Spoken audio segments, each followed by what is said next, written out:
Once upon a time, two friends joined forces to bring you the best in horror entertainment. Brian from the north, Tim from the south, each bringing their own unique perspective to the horror community. Movie reviews, Blu-ray releases, beer pairings, games, and more. Welcome to your new home for horror. This is Civil Gore. Hey there, everybody! Welcome to the Civil Gore Podcast. I'm your host, Tim. And this is Brian. And this franchise I think we're doing today, if you haven't guessed it from Tim's clues, I think it's a perfect for summer slaycation because, we always pack our bags to go on these summer slaycations, but never have a plan to stay anywhere. I know, and what better place to stay than the Abaddon Hotel? Yeah, I mean, it's We were talking about the Hell House franchise. This is a very popular found footage franchise, and I think primarily based off the first movie, because when the first movie hit, which we'll talk about here in a second, I mean, this is a movie that you see pop up time and time again on like best of found footage lists. And even though this thing came out 9 years ago, it's still like highly popular among fans. And we kind of need to talk about why that is, but we'll get into it when we start actually talking about the movie itself. But I thought this was a great franchise. It's a short franchise for only 4 films. They're fairly brisk. I think they're all about 90 minutes. yeah. Maybe a little over. And there's there's a great lore and stuff behind it, which we'll talk about. But if you haven't seen these, definitely worth checking out. I think Brian and I are going to have a rare complete agreement on our rankings for these. I think I think so. this was my easiest ranking I've ever done for any Oh. franchise in Summer Slaycation history. But yeah, we'll get right into it. I think these are going to be this. I think both the part 1 and part 2 of these are going to be fairly short because Yeah.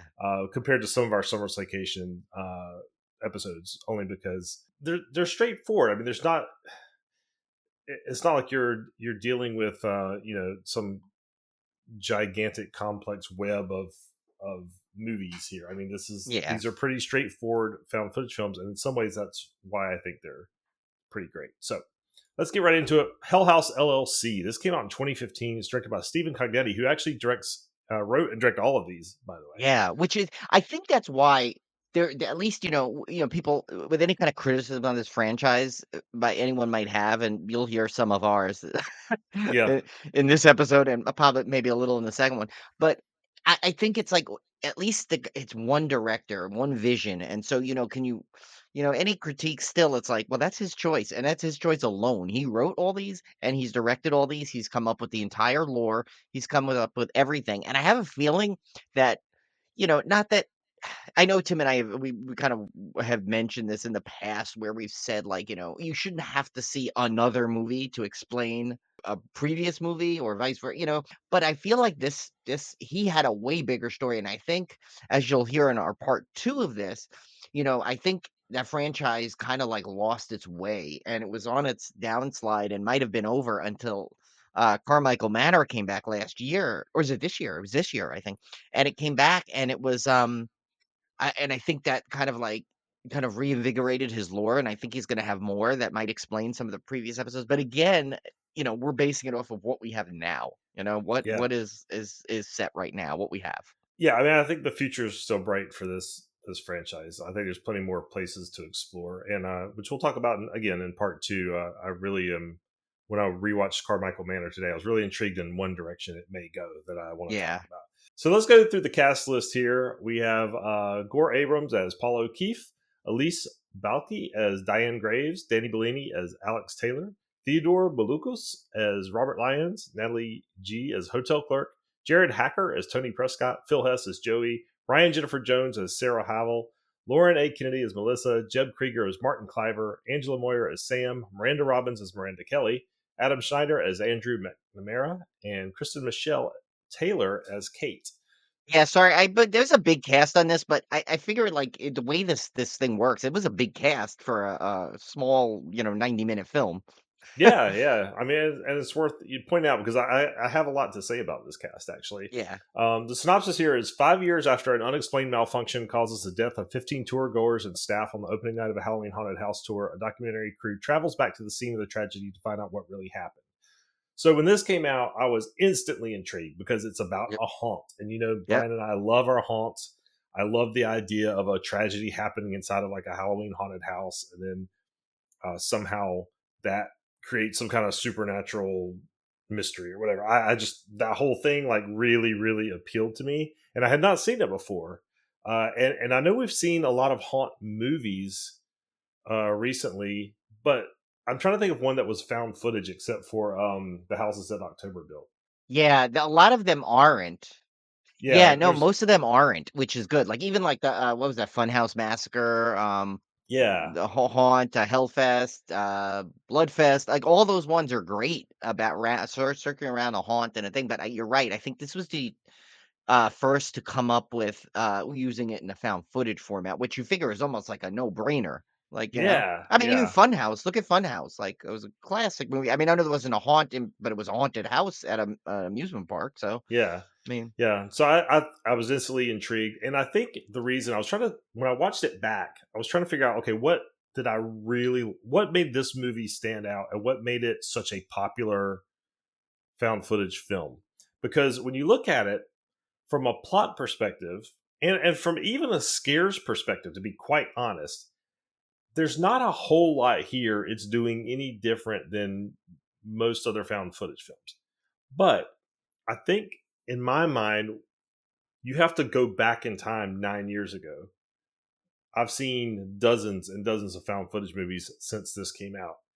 And I think you have to go back in time, go back to 2015, and look at the time period in which this was, when there was a lot of garbage being flooded out there. And I think this one stood out because it was really well made. It had a really cool setting. It had a really good cast, and I think it was just a well made found footage film in a sea of kind of very mediocre found footage films that were coming out around this time. And I think that's why this one kind of stands out. I think if you had never seen this movie, kind of go back and watch it now, after having watched a lot of movies that came afterwards, you may not feel as like what's so special about this. Possibly. I don't know. I can't make that call because I'm seeing it through my eyes, but it'd be interesting to get the feel from somebody that's like coming at this from like a 2024 perspective. yeah, I think my opinion on why I think this franchise, well, this one particular was so effective and so good. I think it's in its simplicity. It had a very basic plot, very basic found footage, like, it stuck to it, but what I think it did is in its simplicity, the little, like, visuals that were in the background were so like, frightening to look at, so while it wasn't a traditional, like, a jump scare or a traditional, like, "Oh my god, that's such a creepy sequence," it left a lot to your own head to, like, see if you were like, "Well, am I just seeing that? Oh my god, that's creepy," kinda thing, while and what he does is he does it in Stephen Cognetti does it in a style as where the cast isn't always familiar with what's going on and they don't see it, but the audience does a lot. And it's a trick other people have done in movies, but he repeats it in a simplicity. But I think it works extra in a found footage in a haunt movie like this because it's already, they're in a creepy hotel and, and it's old, abandoned, and it's dark and everything. And you really don't, I mean, going into it right when you start, you're like, okay, this could go wrong in many ways. There could be someone living in the basement and coming to kill them, or it could be that. And like, I think the way it starts off, like, gives you enough, oh, I kind of want to see what happens here, kind of thing. And we should say that it's not all these aren't traditional found footage movies either. They're almost like these faux documentary format found footage because it's Hmm. like they take some liberties. They definitely take some liberties. They usually do it in a way they explain it and they kind of like so basically, it's like basically you're watching like a documentary on what happened, but like, by with different camera things, and they go to explain it, as you're doing it, like, oh, this is from, oh, like what, like they'll do things like they'll say like, oh, well, we weren't really sure what could have happened until we saw Bob's footage, like that. Yeah, then they cut the Bob's footage or whatever. Yeah, Yeah, so it's like they do it in a way that makes it still found footagey more than normal faux documentaries, if that makes sense. yeah. No, no, I like that because and it broke it up a little bit, which I like because you're not always stuck in the like character point of view, GoPro point of view. You kind of had Yeah, these breaks to come out, and that also allowed him to do like a lot of exposition. Like, okay, right, yeah. this I don't have to show you why this did this because this guy that we were interviewing is going to tell you. which Right. on paper sounds kind of lame, but it actually works really, really well. It does. It keeps the movie, pace from being bogged down, which I'm going to talk about when we get to part two. But Yes. And it keeps the pace going. And when you said you care about what happens, I think that was a big key to this one too. Like I was really invested in if this haunt was going to be profitable. Like I really, like yeah, like I was pulling for these people to like pull off a really amazing haunt because that's something I've always wanted to do. yeah. And the idea of watching these people trying to these entrepreneurs try to get this haunt ready for the public. I just thought that was fast. Like I'd watch a real documentary about that. Like Yeah, like if there was a I would show where they totally. really were doing a haunt. Like I would love to see something like that. Honestly, that would make a great show, a reality show for Shudder. Like, literally, you go Yeah, to there's so many haunts out there, from independent ones to big theme park ones, and you could literally each episode is focusing on how this, yeah, I mean, everyone's seen how Universal does it, so that's a bad example, but, like, let's see how, how this local haunt in Erie, Pennsylvania sets their thing. Like, remember when we had, that that author that lady. made that little haunt, and she came on, Yeah, and how great that was, that episode? I would watch that show I wouldn't miss an episode of that if they did something like that. yeah, that would be so cool. And I've read. There's books out there. I haven't read. I may have read one many many years ago. There are books out there about you starting your own haunt, like Yeah. for Well, you're profit haunts close. and stuff. You're close because you do a lot of great stuff with your, with just your front yard alone around Halloween. You always are so creative with stuff. So you're like just a couple steps away from Oh your yeah, from the there's Tim Haunt. there's we have some a lady that used to work with Olivia that does a home haunt every year, and it's really clever how she does it because it doesn't go inside of her house. It goes She erects like this fake fence that surrounds her front yard, and so the Oh, haunt cool. winds through her front yard, and then it goes into her garage, and then comes Oh, back nice, out. nice. And so they put a lot of area into a very small space by using like the maze format, so the line double backs, kind of double back I thing. think that's what our buddy Andy, the one that in he Yeah, has that really good one in Canada, he does, and the same with that one guy that made a little dark ride in his garage, where he just yeah, made everything so thin, but you everything's so go in like a little car and you go through, so it's like I would be so fascinated, like, if there was just a reality show based on, like, I mean, no Travel Channel had, like, one-offs where they had, like, yeah, Home Haunts or something. I think it was called Home Haunts, actually, but they never did enough. There was, like, 5 of them, and that was it. 5 segments in one episode, and that was it. And I'm like, yeah, there's so much more you could do. The haunts are the biggest thing now. Like, I don't know if you saw it, Tim, but that Winchester Mystery House one I was raving about last year. They're already teasing their next chapter in the same story that they're doing because it's like one kind of thing, but they keep like kind of like this theme, but they're called Unhinged, but they keep adding different story elements to it. They're actually going to be at Midsummer Scream promoting it this year. That's how big this is getting with their haunt. oh that's cool. Yeah, Yeah, I would love to see I that. told, Allie and Emma because I think they're going to, Midsummer Scream, I'm like, "You gotta go to this booth and tell me what it's like. I wanna know because 'cause I I'm gonna know. I go want to go this to year to it." I Yeah, want you to go gotta to fly Midsummer out and Scream go. so bad. Yeah, Yeah, that's well, you been gotta on my f bucket list. yeah, and you gotta just fly out one time just to go to this Winchester thing with me because Yeah, that is like the haunt, like, made for you, the way they do that, so that would be awesome. So I mean, so I was already captivated by this, and I thought and again, we're going to talk about this when we get to. Hate to try to keep jumping ahead, but there's so yeah, it's many hard. contrasts between these movies. But I thought the cast was really good in Hell House Yeah, LLC. I thought the first one they were really good. They felt really authentic. Not perfect, not perfectly realistic. But I've always said found footage is one of the formats where you can't really afford to have bad actors. I just don't think you can afford to have bad actors. You can't take yeah, somebody out of that realism by making them sound very actory. And I thought this cast really did a fantastic job. And the times where maybe it felt a little less authentic was typically during the times when they were being interviewed for the faux documentary anyway, so it didn't really matter. yeah. It was more outside of the actual found footage piece, so I didn't mind it. And so I thought that was. I remember thinking when I watched Hell House LLC, man, I think they really did a good job of making this feel somewhat authentic. And a prime example of that, which when I watched it back, I was really kind of impressed all over again, was the footage of when they actually get trapped in the fire and in the basement, Yeah.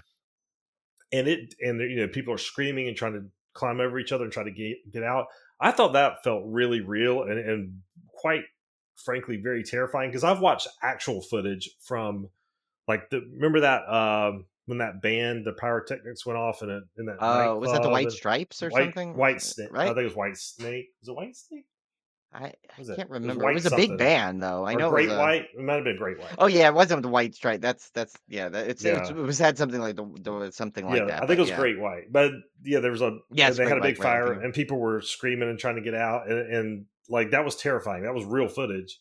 And then you see this and you're like, okay, now like this feels real to me. Like these people are like running for their lives kind of thing. I thought it was fantastic. Yeah, I like the guy they used, the I forgot his character name, the bearded guy that they have, like, he's Yeah. the expert, like him, Yeah, 'cause yeah.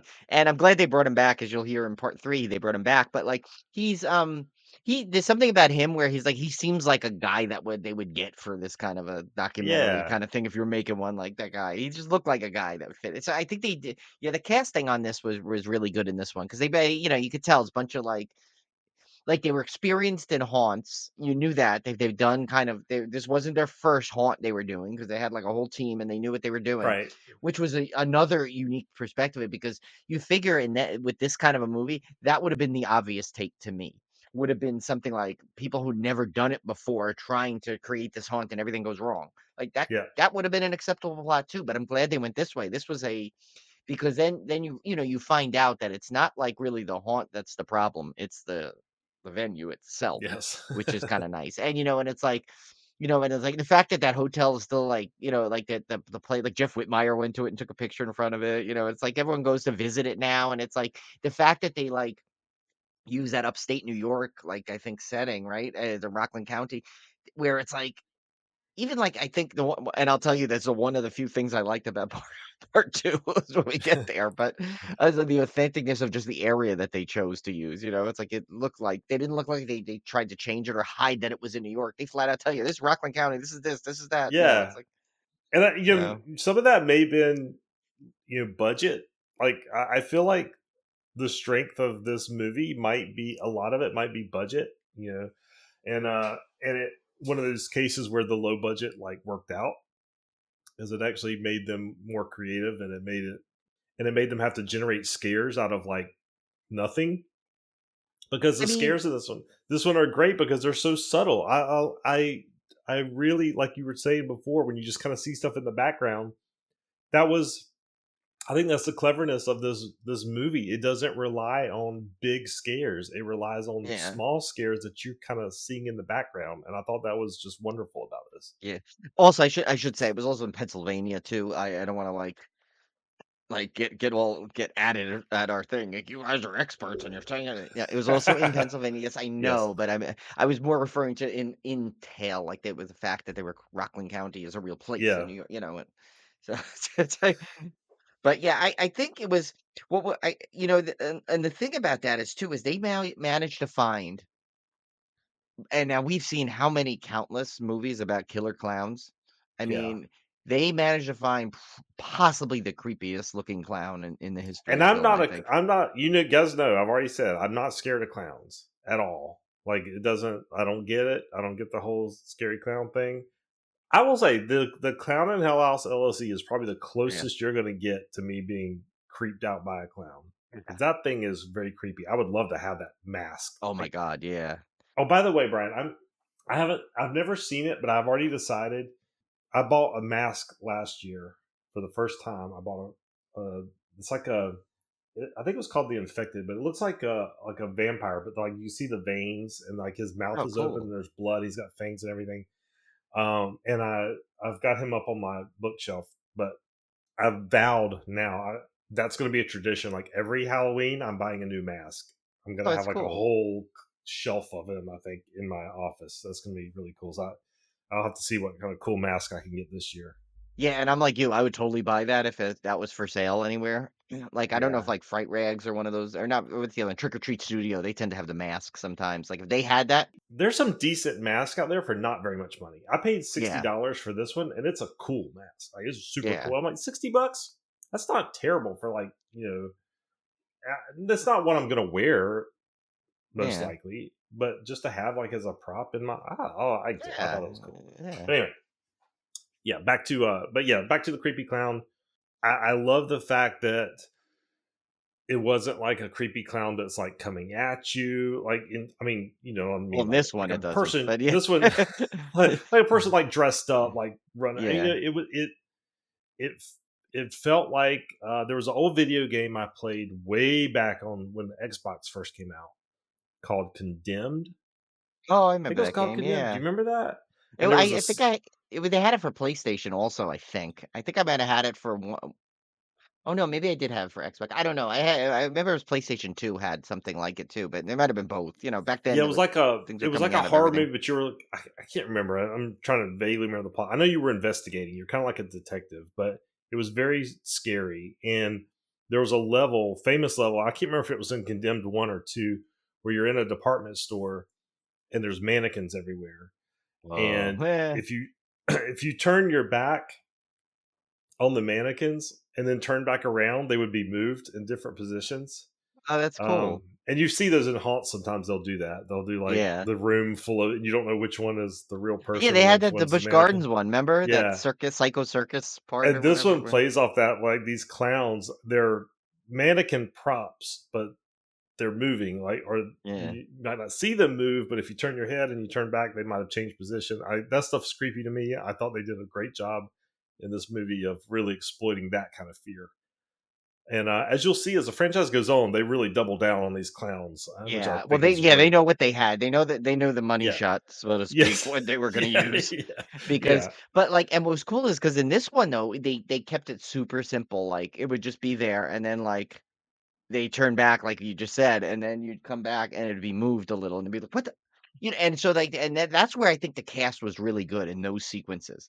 Like, Yeah. because, like, I would not be shocked if they generally did not tell them what was gonna happen in some of those sequences. They should just go down It there. looked authentic. It did look Yeah, authentic. like, That's it what I'm really did, saying. like some of those jumps that they had were, like, seemed super, super authentic, and and you know what, you see those in behind the scenes things where they say, Yeah. like, or you hear interviews like, "Oh, they didn't tell me what was gonna happen just so I could get a real scare," kinda thing.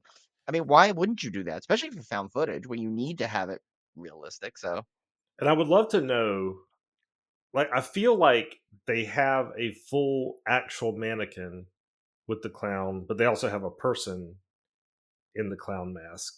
yeah, yeah, well, I mean, as you get later in the series, we know there's one that has it, yeah. Yeah, like in real life, they have to film it. Like they have to have a mannequin clown and they have to have a person clown. But they do such a good job of you not being able to tell which is which. Like I think they did a fantastic job. Where it's not like you're going to go point and go, oh, that's the mannequin version. Yeah, oh, Like there's that's no the way you guy in can the. tell, yeah. Yeah, I mean they do such a good job of it. Like if that's what's really going on, then my hats off to the prop guy who made that mannequin look like the exact body dimensions and everything of the person who's in the clown mask. So I think we need to reach out and get Stephen Cognetti on here. We need to I chat know with him, I think. he's Maybe done right some before the interviews. new one comes out, when the new ones comes Yeah, out, we should see if I would he'll come I on. would love to pick his brain on some of these.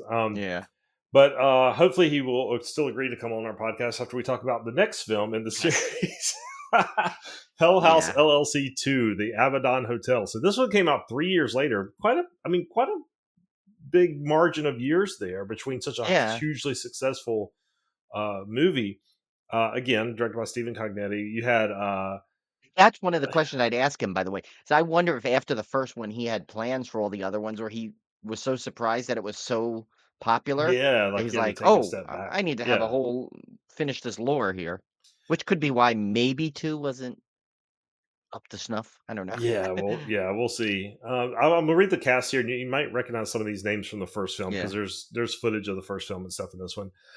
We got Vaz Eli as Mitchell Cavanaugh, Jillian Gertz as Jessica Fox, Joy Schatz as Molly Reynolds, Dusty Austin as David Morris, Brian David Tracy as Arnold Tasselman / Andrew Tully, Kyle Engelman as Brock Davies, Amanda K. Morales as Susie McCombs, Laura Frenzer as Wendy Mallett, Danny Bellini as Alex Taylor, Tom Sibley as Jackson Mallet, Lauren A. Kennedy as Melissa, Adam Schneider as Andrew McNamara, and Alice Balke as Diane Graves. 2 years after escaping from demonic terror, a young woman is still haunted by unnatural visions. So, oh gosh, we got to talk about Hell House LLC 2. Now, I was Yeah. surprised when I watched this back. I did not remember much about this movie, to be quite honest. I had Yeah. not watched it since 2018.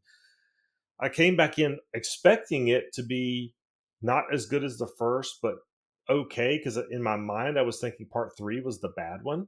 I was same with me. Tim and I both laughed about that when we realized we're like, I "What was like, I happened here?" was so wrong. This one, Yeah. I'm not gonna. I hate to say that it's like terrible. It's not like it's not. There's I've seen so many found footage movies that are way worse. But I think it, like, because it finishes kinda poorly. I think that's yeah, what ha I that's my opinion on it. from a comparison perspective, like Yeah. as a follow up to the first movie, I think this one made so many missteps. And I will talk about in part two, as we'll talk about how those missteps were corrected. But Yeah. in this case, I think they concentrated way too much on the lore, like way too much. They Yeah. went away from Hell House's simplicity and instead added just layers and layers of complexity in this I was lore. gonna that was exactly you were no wonder why we're a pretty good team, Tim. No, I was literally going that was my whole biggest critique too, is like they took what worked and then flipped it around and tried something different as a follow-up. And while sometimes that works in this, no, look at what got you there was the simplicity of the first one. And it's fine you want to add lore to it. I am all about backstories and lores if you want to advance to it. But I feel like they gave you so much but didn't really get much further into it, which was weird. They just threw a whole bunch of stuff at you to the point of where but then if you actually look at it, if you look back, I'm like, "Well, what did I learn?" "Oh, there's a cult." It's Yeah, like there's this, but but what's even way too worse much stuff to tell you that. what's even worse, they don't show you. They don't show you the lore as much as they just tell it to you, and they do Yeah, it through this really bad green screen. It's supposed to be like some guest on like this news program. yeah, So the green screen's intentional because yeah, they're on a news program. But I found it so distracting because the green screen is really poorly done. I found it so distracting, and you keep cutting to these people talking on this news station, and at one point, I was like, I'm just flat out bored right now. Like, yeah, we keep like, where is the found footage stuff? Because we just keep coming back to these people talking. You're taking the movie away from the actual scares because there's no scares going to happen while these people are in a newsroom. yeah, And then you add this, and I hate to say it, but I've seen other people mention it, and I remember when this movie came out, it was the first thing I noticed. The acting in this one is just not up to par. It gets yeah, oh, very, very cringy at times. yeah, I'm not disparaging any of the actors because I can't act my way out of a paper yeah, bag, so I'm not one to talk. But I'm yeah, just saying, in comparison to the first movie, which felt fairly authentic, 90%, you come to this one and like everything just feels like actors yeah. But you reading know a what the script. worst part was? The one guy that needed to be at his best was not. The guy Yes. that was Tully was just so cringy, and I Yeah. feel bad because he's like, like I said, like you, I can't act for to save my life, but I'm also not trying to act in a major film, It's like, You're not so getting I'm like paid for it. yeah, I'm not getting paid. In fact, people pay me to stop, if anything. But, like, so I'm, like, sitting there and I'm like, this guy is you're introducing this character that is now so integral to not just this movie, but the franchise and the lore, and he's not doing it. He's not pulling and you're just like, this guy is I mean, and the funny thing is didn't start off bad, but when he needed to be good, he got somehow progressively worse. I Yeah. don't And understand. there was a lot of instances in this, and God bless Stephen Cognetti. Yeah. I I feel like I feel like he overcorrected way too far in the other direction with this movie. I thought he had lightning in a bottle with the first movie, and then all of a sudden he goes, oh, and I'm putting words in his mouth. I don't know if Yeah. this is the That's truth, why but we need him on. We need to really yeah, find but these, in my mind real he's like, answers. oh, this movie was a hit. I gotta tell you the whole story I had in my mind, and he tries to dump it all into this film, Yeah. and he tries to dump all these scares that maybe he didn't have the budget for or the time for in the first movie.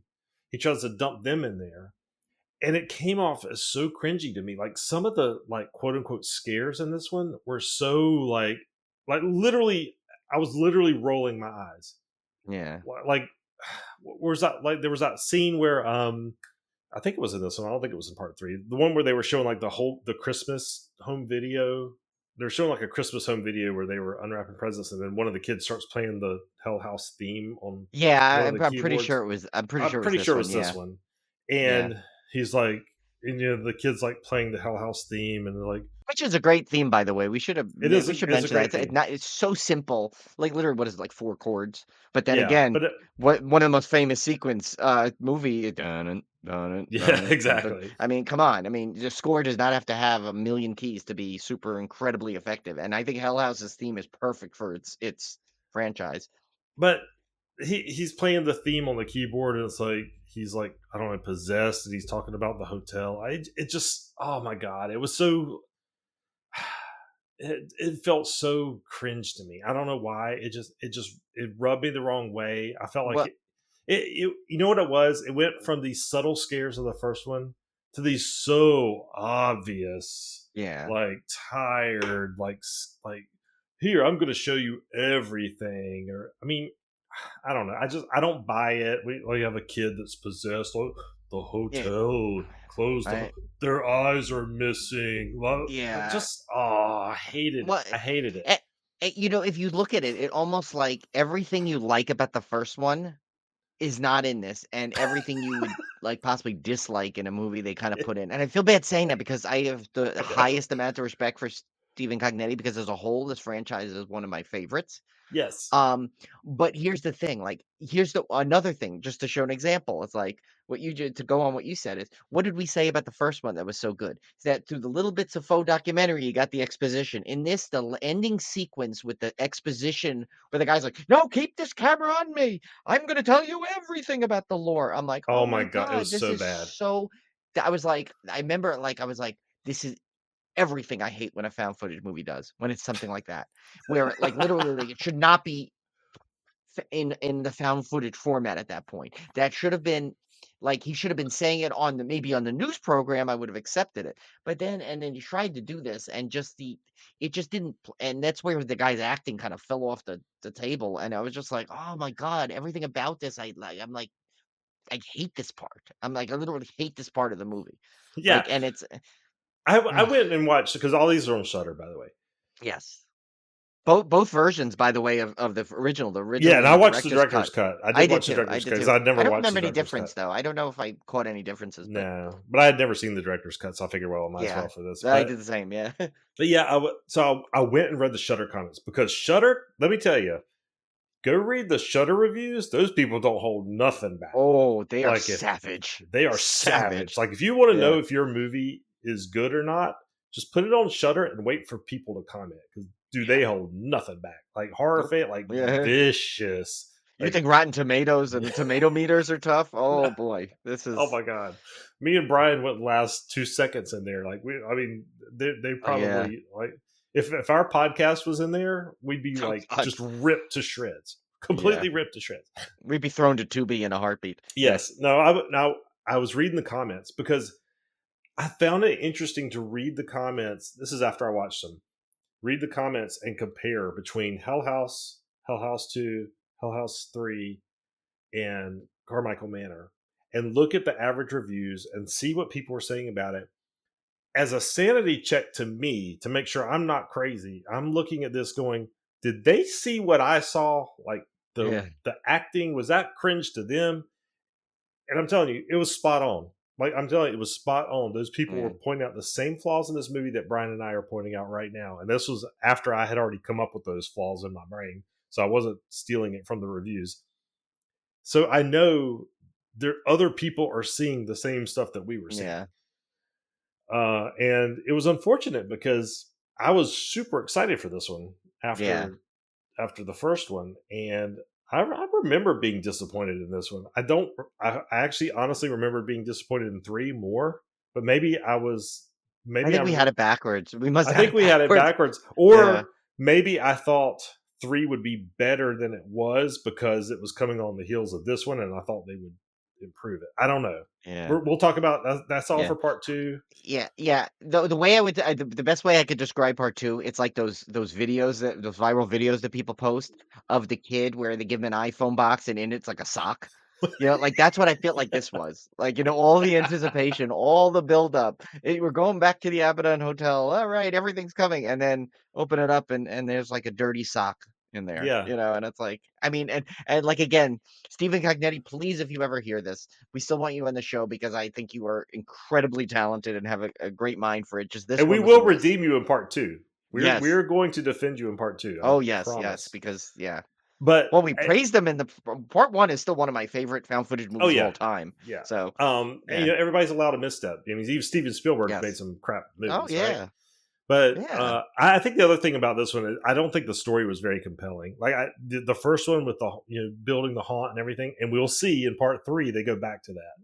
But Yes, yes, which I think is what probably pulls Tim and I yeah, back in there. but So, the whole thing about where you just have this one woman kind of going back, I just it didn't work for me. It wasn't as compelling a plot line, and I didn't care about the characters nearly as much in this one at yeah. all, really.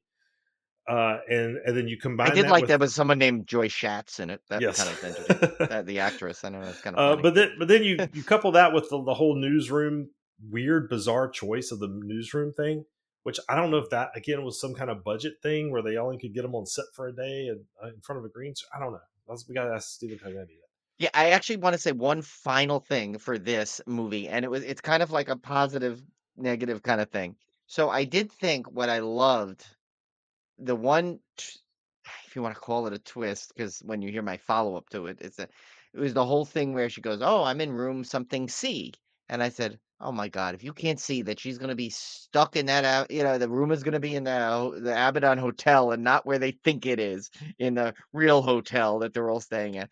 So it was like it was such a cool thing, but at that point already, for some reason, it was like I saw it coming a mile away. That twist, like you know, when Yeah, they said like, "Oh, she's in room 2C," and I'm like.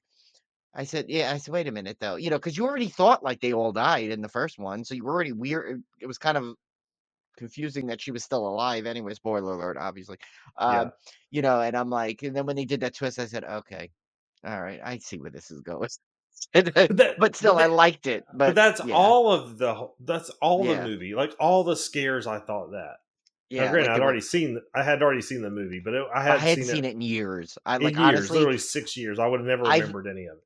yeah, I watched 1 a ton of times. I think I watched 2 and 3 once a piece, like, when it first Yeah, came out, and then exactly. Abaddon, Carmichael a bunch of times, but we'll get to that in part 2, so but yeah, I don't know what else to say, yeah. Yeah, I don't know. I mean, they showed too much. Like the scares they did show, they just lingered too long on the scare. It wasn't it wasn't that subliminal kind of quick scare. I hate to end this episode on a down note, Yeah, but this one was it was not good. It was not good no, it just compared to for now. I will say, if you're looking for a found footage movie, you could definitely do worse than Hell House 2. oh, way Way worse than this worse. one, yeah. This franchise, I'm only being as hard on this movie because I love the franchise. That's the only Right, reason I'm being yeah, this hard on it. I have seen dozens of found footage movies that are inferior to Hell House LLC 2. yeah. So I'm not saying anything in regard. But I'm measuring it in terms of this series and this series alone, and that's where it fell short.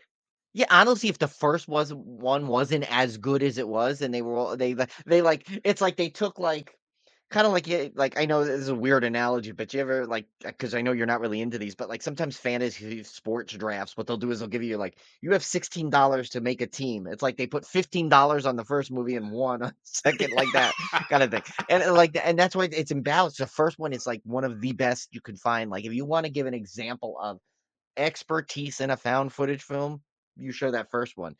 You wanna show like and this one doesn't even work for found footage, but if you wanna see, like, where sequels try too hard and fail compared to the first amazing one, you can show Hell House too.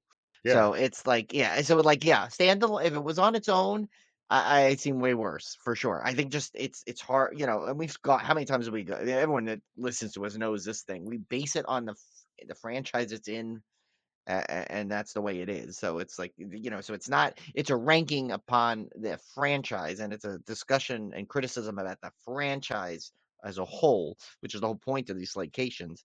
So, yeah, yeah. So yeah, Hell House LLC 2, the Abaddon Hotel did not meet our expectations, and that hotel will be getting a bad Yelp review. Yes. We'll be leaving 1 star. Yeah. We didn't like that, so I think you can guess Yes, where we'll that be one. Abagon in a Yes, second. yeah, I guess you can guess where this one's probably going to fall on our overall Yeah. rankings If you list. But haven't told yet, yeah. spoiler alert. But yeah, Yeah. so that's it. Like I said, we knew this would kind of be a short episode because these are really simple, quick movies. But we have part 2 coming up next week. We're also going to have our August Dismemberment coming up shortly. Yeah. We are thinking right now. I can't promise anything. We're thinking Yeah. of revamping our Dismemberment format. Yeah. Before you get too scared, I think it'll be a change for the better, and I would love for you guys to let us know that actually listen to the Dismemberments, which I know that you're out there, because our Dismemberments actually get a lot of times get more downloads than our regular episodes sometimes, It's which the is film amazing. historians. It That's what is it the film is. historians, but Hmm. I I'm going to throw this out there. I'm going to throw this into the world to see what you guys think. But I tend to think that Brian and I just reading stuff is boring. Like, to me, Yeah. it's boring for me to read it. I feel like it'd be boring for listeners to listen to it. Yeah. So we're thinking of changing this format where we're not just reading synopsises and reading extras. We're really kind of, I won't say a deep dive, but we're doing a little bit more of a discussion around each title versus reading a fact Yeah. list. I think that would be cool. Yeah, and See we're what you gonna guys think. add. We have some potential multimedia little elements, surprises to it that we're Yeah, trying to see how we can get. It may, like like Tim said, it may not be this episode. This one you may get just due to time and everything. May be the yeah, same one you normally get. May like have little nuances of the changes of it, but like I yeah, think I would say that maybe like by hopefully by the September dismemberment we might have it all figured out to the way we want to go. So yeah. We're kind of we're toying with the idea of making the dismemberments also video. I know we've talked about doing video versions of dismemberment. We yeah, actually have put out video versions of yeah, dismemberment, but this would be a little bit more refined version that has, kind of box art, maybe trailers, and yeah. kind of have more interactivity versus just watching me and Brian talk. So I don't know, something to think about. If you guys have any suggestions about that or any comments on ways you think we could improve it, drop us a line at civilgorepodcast@gmail.com, or hit us up on Twitter/X or Yes. Instagram or Facebook, and let us kind of give us some comments on what you think about that idea. So we'll be Yes. back here next week with Hell House Part 2. We'll see how parts 3 and not technically Part 4, because Right. Hell House Carmichael It's called Manor's Hell House Origins. Origins, that's kind of Yeah. a new thing. I'm hoping it's the start of a new trilogy, is what I'm really Yeah. hoping. Uh, and we'll discuss how those fared in comparison to these two. So we'll see you back here next week. Take care. Yeah.